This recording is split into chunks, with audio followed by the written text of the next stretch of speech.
কাদার মাটিকে যেমন ডিজাইন করতে মনে চায় করা যায় না?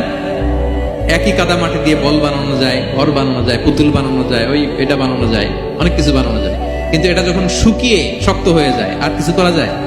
হ্যাঁ, আমাদের আঞ্চলিক ভাষায় বলে কাঁচা না নোয়ালে বাস, পাকলে করে ছোটবেলা থেকেই। না, this is the high time ওদেরকে এডুকেট করার, এখন মোক্ষম সময়। এটা আপনার রেসপন্সিবিলিটি, বাবা হিসেবে করতেই হবে। নতুন প্রজন্মকে আমাদের বাঁচাতেই হবে, ঠিক কি না? মানুষের পেট থেকে বেরোলেই কেউ মানুষ হয় না। গরুর পেট থেকে যেটা বেরোয় এটা গরু, ছাগলের পেট থেকে বেরোলেই ছাগল হয়ে যায়, হাতির পেট থেকে বেরোলেই হাতি হয়ে যায়। কিন্তু মানুষের পেট থেকে একটা কিছু বেরোলেই ওটা মানুষ হয়, ওটার মানুষ বানাতে হয়। ছাগলরে কেউ কোনদিন কইছে যে তুই ছাগলের মতো ছাগল হও, কিন্তু এই মানুষকেই বলা হয় তুমি মানুষের মতো মানুষ হও। কিয়ামতের দিন আল্লাহর এই আরশটা 8 জন ফেরেশতা বহন করবে।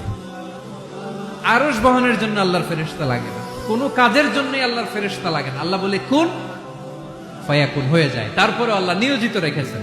সেদিন কিয়ামতের দিন আল্লাহর আরশটা বহন করবে কয়জন ফেরেশতা? এদের সাইজ কত বড়? হ্যাঁ, শুনতে মনে চায়? বিশ্বনবী বলেন ইন্না মা বাইনা শাহমাতি উযুনিহি ইলা আতিকিহি মাসিরাতু 700 সানা। বিশ্বনবী বলেন ওই ফেরেশতার সাইজ আমি দেখে এসেছি। কত বড় শোনো, যারা আল্লাহর আরশ বহন করবে, পুরো সাইজ বলা যাবে না। বিশ্বনবী বলেন ওই ফেরেশতার কানের লতি থেকে কাঁধ বরাবর। আপনার কানের লতি থেকে কাঁধ কতটুকু হবে? 4 আঙ্গুল 5 আঙ্গুল।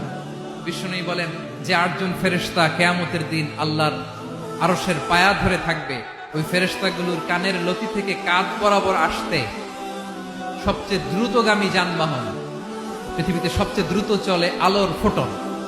আলোর ফোটন 1 সেকেন্ডে চলে 3 লক্ষ কিলোমিটার। কয় লক্ষ কিলোমিটার? 1 ঘন্টায়? 1 মিনিটে? কয় সেকেন্ডে? 1 সেকেন্ড কইতে তো 2 সেকেন্ড লাগে।